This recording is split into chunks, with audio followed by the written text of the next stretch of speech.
की सूर्याला जर सूर्याला जर या वगैरे जर गेलं तर संपूर्ण सृष्टी हसून जाईल. म्हणून इंद्राने पाहिलं आणि त्या इंद्राने बाण मारला हनुमंतरायाला. तेव्हापासून हनुमंतरायाचा पायास आहे. म्हणून इंद्र आणि वज्र हल्ला हनुमंतरायाला ते वज्र लागलं आणि ते वायू देवाला कळालं.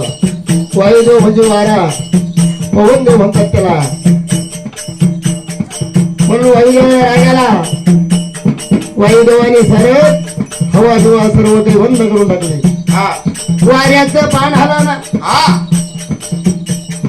आणि संपूर्ण 33 कोटी देव गेले. आणि ते हनुमंतरायाला वरदान दिलं की तुझं वज्र शरीर होईल.